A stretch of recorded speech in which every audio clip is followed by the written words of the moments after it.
The hill figures of southern England are enigmatic artworks, standing out with their stark white lines against the green grass of their home slopes. They're mostly found on chalk hills, where the chalk provides the white outlines. People often hotly debate their ages, with many keen to see them as pre-Christian landmarks that somehow survived over the centuries. Yet most hill figures appeared in the 18th and 19th centuries as either decorative pieces or pranks. As an example, the Roundway White Horse near Devizes dates to 1999, carved to mark the millennium. Countless figures have been lost over the years, yet 4 in particular remain famous even now, while a 5th is famous precisely since it no longer exists. Folklore naturally accrues to these figures as people seek to explain their presence in the landscape. So let's find out more about their legends in this week's episode of Fabulous Folklore. Hello there and welcome to Fabulous Folklore, the podcast for all things folklore, occult and just a bit weird. I'm your host, Icy Sedgwick, blogger, fantasy author and your guide into these rather mysterious realms.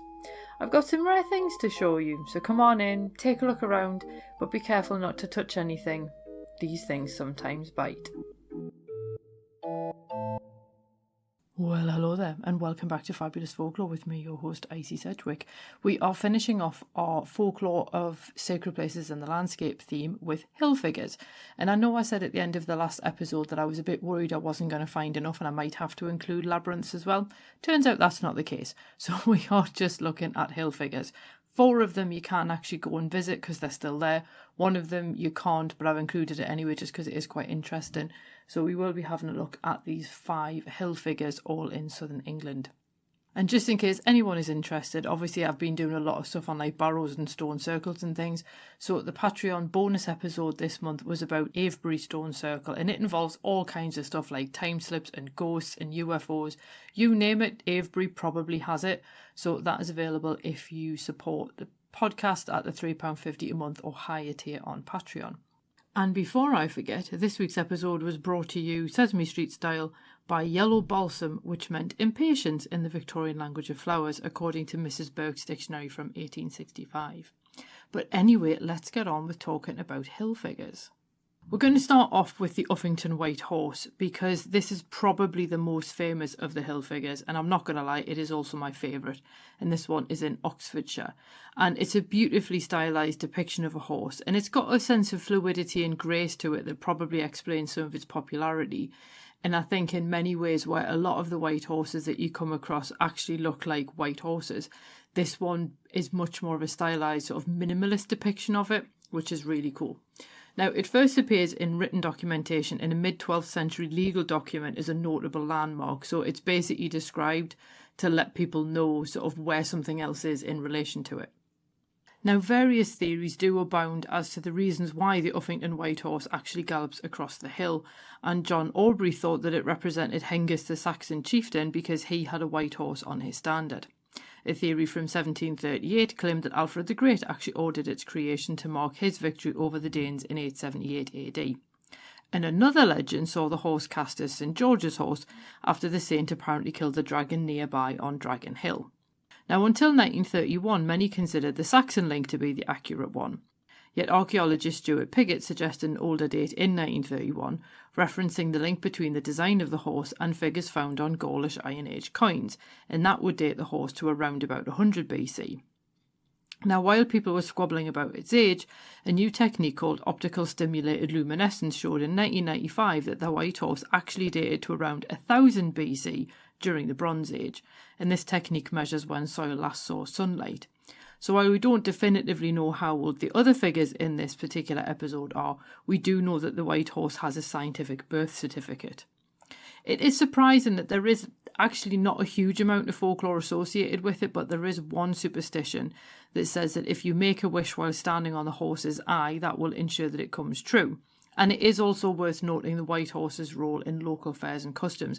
And we did talk about this kind of thing briefly in the Newcastle Townmoor episode, that folklore does encompass like local ritual in a way, and fairs are usually one of those rituals. Now, the Reading Observer announced in 1923, and I quote, that the practice of scouring the white horse at Uffington has been resumed after a lapse of 11 years, end quote. And previously, local residents carried out the scouring, which is basically just cutting back the grass and the weeds and everything so that you can actually still see the chalk. but a general wish in the community saw them hope that a more consistent scouring schedule might be maintained.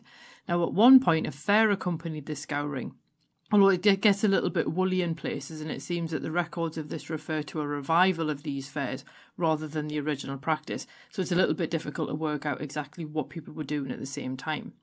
But even in 1908, the newspapers complained that where the Earl of Craven's ancestors had removed the weeds to renew the horse, the present title holder had yet to do so, and at that point the last scouring had taken place in 1891.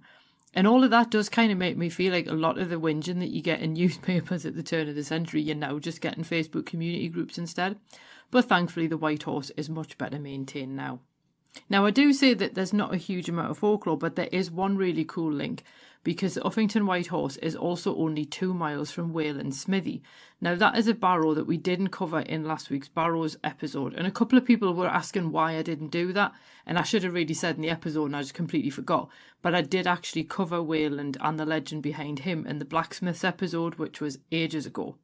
As a quick refresher, Wayland was a talented smith kidnapped by the King of Sweden, and he was actually hamstrung to prevent him from escaping. This obviously wasn't really enough to stop Wayland, so he built a winged cloak, and after killing the king's sons and raping his daughter, Wayland escaped and apparently ended up in southern England. He became associated with the Neolithic long barrow near Uffington Castle, and travellers could leave their horses who needed to be shod by the barrow with a sixpence. If they came back the next day, the horse should be shod and the sixpence would be gone. And some people think that the White Horse actually influenced the location of the smithy at that barrow through Wayland's fame for shoeing horses. It would be interesting to know if the White Horse did actually influence this in any way, because obviously it came first by a long shot, but it is quite an interesting little link between the two because they are only 2 miles apart. But we are going to move on to the first of our giants, and the first one is the Long Man of Wilmington, which you can find in the Sussex Downs. Now, he's naked and he holds a long pole in each hand, and I'm not going to lie, it does look a lot like he's cross-country skiing, but obviously he's not, it's just that's what it looks like. Now, while he looks out of proportion seen from the air, he does actually look in proportion when seen from the valley due to the steepness of the slope, which is quite cool, the fact that someone's actually built the perspective into the design. I should point out, while he's naked, this isn't the one with the absolutely massive genitals. We'll come back to him in a minute. But the Long Man is a little bit more modest. But the earliest record of him appears in 1710, being a sketch made of the Long Man. And he was actually almost lost in the 19th century because he wasn't being regularly scoured, but thankfully he was restored in 1874. Now, again, much like people used to with the White Horse, people squabble about the Long Man's age, and unless scientists use the optical stimulated luminescence technique, no one will be able to prove the age for definite. People have found splinters of pottery under the outline, leading people to think that he may date to the Romano-British period. But to be fair, if the shards come from broken Roman tiles, the Long Man could pretty much date to any period after that, because it just basically proves he couldn't come from before the Romano-British period, but he could come from periods after that. Now, he does, to be fair, bear stylistic traces in common with Saxon or Scandinavian metalwork, and such images often show helmeted naked men carrying spears. Now, while the Long Man doesn't seem to wear a helmet now, the 1710 sketch does seem to show something jutting out at the level of his cheek. Obviously, people who know a lot more about this than me have looked at this, but I do sort of think another image that you see of a naked man wearing a helmet holding a spear is Mars, which does make me think if the Romano-British link is accurate, but then I think the actual stylistic sense of him looks more Saxon or Scandinavian, so it's probably just a coincidence. But why exactly is he there? Well, there are theories which help to explain his presence on the hillside, and these were collected by J.P. Emslie before the First World War. The main theory involves a giant living on the hill that was then killed in some shape or form, and the figure is either a memorial to him or it's the outline of his physical body. Now, some versions see him tripping over his own feet and he falls down the hill and breaks his neck. Other people see him being killed by passing pilgrims, although it doesn't necessarily explain why they would do that. Another one saw a shepherd boy throw his lunch at the giant, but the bread and cheese had actually gone so hard it killed him. And the most popular version saw 2 giants in the area, and they're essentially throwing rocks at each other, and it's the other giant that then kills the Long Man. Now, the idea of people then making an outline of his physical body, you sort of think, well, I don't necessarily think he would have fallen on his back holding these 2 poles. that just seems a bit unlikely. And it also just makes me think of like crime scene outlines and stuff like that. So who knows why he's there? Literally that's as much as you can find on him. There's just not a massive amount about him other than this link to the idea of giants in the British landscape at some stage in time. And that does lead us on to the Cerne Abish Giant in Dorset. Now, some people do think that the giant is pre-Christian, but he doesn't appear in any medieval documents. And the first reference dates to 1694, when church wardens actually included an entry of 3 shillings for repairing the giant. So that does suggest that he's older than 1694, but we don't know exactly when he was actually first cut. And in 1774, John Hutchins actually described it as being modern and dated it to the mid-1600s, and that one most people seem to accept as more likely to be right. And Ronald Hutton even argues that the giant was actually a crude joke at Oliver Cromwell's expense. The Cerne Abish Giant is the one with the absolutely massive kind of erect genitalia, so if you were going to have a joke at the expense of like one of the strictest Puritans, then that's kind of a really crude but kind of funny way of doing it. Now, Jennifer Westwood and Jacqueline Simpson do point out that other major landmarks only sporadically appear in documents, so a lack of earlier references isn't necessarily proof that it didn't exist before the 17th century. And, as it turns out, optical stimulated luminescence actually showed that the giant dates to between 700 and 1100 AD, so he's actually neither prehistoric nor Cromwellian, but rather medieval. That being said, I do find it difficult to believe that nobody would have noticed the way that he's designed, but there we go. The 18th century saw the giant scoured every 7 years for him to remain visible, and there's actually a drawing from 1764 that did show that his penis was shorter, and at one point he did have a navel, and then at some point the navel and penis have been joined up, and that's why it's like comedy sized and so on. So I think that was quite interesting, that at some point it's almost like someone's just forgotten to put the navel in. Now, in terms of theories, a common belief is that the giant actually represents the club-wielding Hercules, and testing in the 1960s suggested that something once hung from the giant's left arm. People thought this might have been the lion skin that's associated with Hercules, and if you remember way back when the episodes I did about where the signs of the zodiac came from, then that lion skin is the skin of the Nemean lion, who goes on to become the constellation of Leo. Other theories have said that the Cerne Abish Giant is actually a representation of the Dagda, the god Taranis, or Thunor. But again, there's no real way of knowing one way or the other which one he is. Now, naturally, the giant's genitalia has also inspired a lot of the folklore now associated with the figure. And in 1922, J.S. Udall stated that a couple who wanted children should have sex on the penis. Now, according to Udall, in the Victorian era, a vicar had actually banned the scouring of the figure in an effort to stop parishioners practising the superstition. Whether people ever actually did or not, I don't know. But in 1968, HSL Deward claimed that any girl who slept on the giant would bear many children. Sitting on him would apparently cure infertility, while in the 1960s, women might walk around the figure to either A, find a husband, B, keep a lover faithful, or C, bear children. And these superstitions do seem to have just been accepted as being the remnants of ancient fertility rites, although it's really hard to find evidence of them before the 19th century.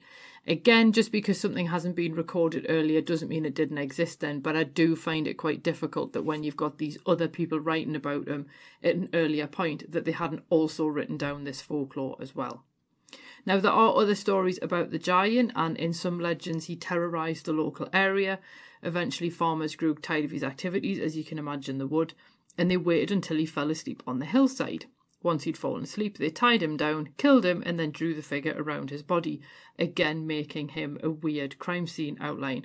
And also, you do kind of have to wonder why they would then feel the need to include his genitals in quite such an eye-catching fashion.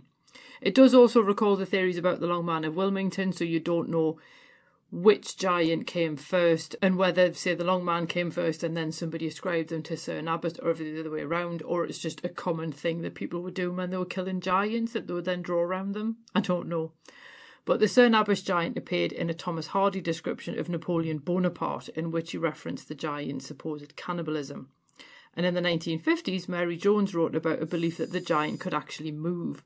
So if he heard the strike of midnight, he would come down from the hill to drink from a stream. And this references the legends of standing stones in which they move or go to drink from streams at midnight as well. And again, that's quite an easy thing to test. And the final thing I wanted to say in reference to the Sir Abish Giant, because I actually found this really funny, but you may remember a 4-hill figure that actually appeared in 2007 beside the Sir Abish Giant, and it was basically Homer Simpson wearing Y-fronts holding up a donut. And rather than being cut into the grass, he was actually painted with water-based biodegradable paint that would then just wash away in the rain. And he was just added to the hillside to promote the Simpsons movie, but it apparently angered the Wessex branch of the Pagan Federation, who threatened to work rain magic to wash it away earlier than planned. And I think part of the reason why people got upset was this idea that they were defacing this ancient monument. But you're like, on one hand, we don't know that it is ancient. Secondly, they painted it on the grass further along. And it was also done with biodegradable water-based paint. So they sort of did it in the most temporary way possible. So I do find that, I just thought that was quite funny that somebody had then made a new hill figure, because people do, like a lot of them are actually quite recent. Speaking of which, we have the White Horse of Westbury, which is found on Bratton Down in Wiltshire, and that's some 17 miles southwest of Avebury. And in the 1870s, one local tradition claimed it was created to mark Alfred's defeat of the Danes at Edthington in 878 AD, which, yes, I did mention that earlier because it is the same theory originally applied to the White Horse at Uffington in Oxfordshire. Now, in the case of this particular white horse, the present horse only dates to 1778, although Jennifer Westwood and Jacqueline Simpson do note this as being 900 years after the battle, so its creation as a memorial does seem more likely than it just being a coincidence. It has been reshaped twice since 1778, so it is quite hard to know what it originally looked like. That said, Francis Wise did mention a horse on the site back in 1742, so there was one before this one that was cut in 1778. And while Francis Wise actually argued that Alfred the Great connection for the Uffington horse, he doesn't mention it for the Westbury one. So it's quite interesting how he ends up coming up with these different ideas. But it does obviously prove that there was a horse on the site before 1778. And English Heritage actually say on their website for the site that local records show the Westbury horse dates to the late 1600s, but unfortunately the cutting of the 1778 horse completely wiped out the original one, so there's basically no way to check now. There are some who actually think that the Westbury horse dates to the 9th century, and apparently it leaves the hillside at midnight to find a drink of water. And I do find it quite fascinating how many of these figures apparently get thirsty at midnight, and it doesn't say where it goes to find a drink of water or indeed how it manages to lie down in exactly the same spot, but I did think that one was quite an interesting one. And you can, as I say, you can still go and see that one. But for our final hill figure, we are going to have a look at the Red Horse of Tysoe. And while the other figures in this post are white because they're on chalk slopes, Warwickshire had the red horse due to the colour of its soil, and this is the only one that you can't go and visit now because it isn't still there. It was originally found on the escarpment of Edge Hill, and the Red Horse of Tysoe was first noted in 1607 by antiquary William Camden in his Britannia. But again, we don't know how long it was there before that.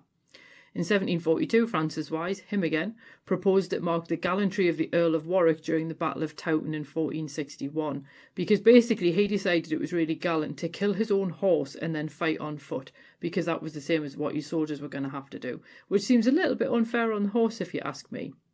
But that became the accepted theory for why there was a red horse there in the first place, although there are various theories that have tried to propose a different origin date for the horse.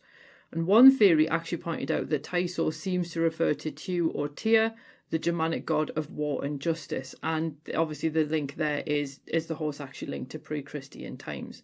Or is the link simply being made after the fact? So someone's looked at the town name and then gone, oh, well, it must have this link backwards. That said, Tyr is often syncretized with Mars, the Roman god of war, and horses were attributed to him. So it wouldn't be a stretch to say horses linked with Tyr as well. Now, the first red horse seems to disappear sometime after the 1650s and is actually replaced by a smaller horse. And then a third, even smaller horse appeared on the slope, and it's that one that was considered to be inspired by the Earl of Warwick legend. So a local landlord destroyed it in the late 18th century, although I won't go into why because it's not very interesting. And a fourth one was actually cut as well, but that one was gone by 1910. So nothing remains of any of these red horses, but the red horse does live on in folklore, which is why I thought it was quite interesting to include it, because we kind of have mention of it through local history and obviously just the legends behind it, even if the horse itself no longer exists. So what do we make of these hill figures? Well, I think it is quite tempting to ascribe some kind of pagan origin to these figures, but I also think that that's a little bit, useless in a way, considering how recent a lot of them are. And it is quite frustrating that we know how old the Uffington White Horse is, and we know that it comes from the Bronze Age because of science. And it would be brilliant if someone could use the same technique on the other figures, just to kind of settle it once and for all how old they actually are. But I'm not necessarily sure how much the actual date of the figures really matters as far as folklore is concerned. And I do find this tendency that people have of trying to find these pre-Christian pagan origins of things, I actually find that really unhelpful. I can understand the desire to want to look backwards to find like original legends and things that are, in our past and so on. But I also think that leads to really quite dark places at times. But in terms of the folklore, I think the dates help to explain why people have certain theories. But ultimately, because we don't know which one's right, they're kind of all valid at the same time. And this is where you need that both and aspect of folklore that I often talk about. The fact that it's not always helpful to look for an either or. Now, yes, we have an either or where the Uffington White Horse is concerned because we know the rough era in which it was cut, but we still don't actually know why. So we can both know when it was cut and not know why. And I think that the same thing is true for the other figures. We don't necessarily know when they were cut, but we don't know why either. And we can have those two things at the same time. It doesn't need to be like an either or. And I think this is one of the things where sometimes you can both know what people used to think and know what people think now because science has proven something new or new evidence has come to light. And that's just something that I think the Hill figures really encapsulate, that they show how you can have multiple beliefs or folklore or legends existing at the same time. Often the same legends about different figures as well. And that in and of itself, I think, says something a little bit deeper about how people relate to these figures in the first place. The fact that horses are so common, I think obviously for one thing, speaks to the value of horses in earlier times. And I think the giants also speak to this like ancient memory and legend and so on, because giants appear in things like Geoffrey of Monmouth's work. So giants have been associated with the British Isles for such a long time that it's hardly surprising that they appear in this kind of format. So yeah, ultimately the Hill figures, I think they encapsulate quite a lot while actually not really necessarily giving us a lot of direct folklore, which is a little bit of a contradiction in terms. So I've hoped that you've enjoyed those sacred places in the landscape. I've certainly enjoyed having a look at them, and they are very different from things I've done before. We will come back and look at them again because there obviously are other things that I can look at. There's hundreds of stone circles, there's hundreds of barrows and everything. If I can find ones with a lot of folklore attached, we will come back and revisit them. Same with the wells as well. I mean, there's hundreds and hundreds of wells, and they're all over the world as well, so I'm not just restricted to what we can find in the British Isles. So next month we're going to be having a look at fictional figures, I guess you would call them, that appear in folklore, although obviously some people do debate whether or not at least 3 of them actually existed. And we're going to be having a look at Robin Hood, King Arthur and Herne the Hunter. But then I also wanted to have a look at Queen Mab as well and how she relates to a lot of fairy folklore, just because she's really interesting. And I basically wanted to make sure that there was a female character in there, but also one that I've been fascinated by for years as well. So I hope that you're going to enjoy that. And I did actually double check the results I got from the questions I asked for the Fabulous Folklore Turns 5 competition, and it seems a lot of people really like the ghosts, the plants, and also the folklore where it's kind of looking at local things in the landscape, or indeed stories associated with specific places. So later on in the year we're going to be having a look at some more cities around Europe as well, because again I'm picking ones I've been to, so we'll be having a look at the likes of Helsinki and Vienna and things like that as well. So look forward to that one later in the year. That's enough jabbering from me though, because this has gone on a little bit longer than I expected it was going to, but there we go, I often end up saying that. As I said earlier on, if you are interested in the stories associated with Avebury, then that has been the bonus episode, and I also did Mount Shasta in Northern California for the exclusive article as well. So if you're interested in any of those, then consider becoming a patron, and that also kind of helps me actually fund keeping the podcast going, because obviously there's all these irritating things in the background that I have to pay for in order for it all actually happen. But anyway, I do hope that you have an excellent week ahead. Don't forget, on Monday I am doing the talk with Cresswell Craggs about April Fool's Day and like some children's folklore around pranks and games and things like that. The link is in the show notes. But if obviously you've missed that, then never mind. I'll see you soon. Cheerio. Well, thanks for listening, and I hope you enjoyed that episode. If you did, feel free to leave a review wherever you listen to podcasts, because that helps other people find the show too. It also takes between 4 and 6 hours to research, write, record and edit these episodes, so if you want to help support my time in doing that, then you can buy me a coffee, or you can join the Fabulous Folklore family on Patreon and enjoy extra benefits, including exclusive episodes and articles and even illustrated talks. All the links you need are below, and thanks in advance.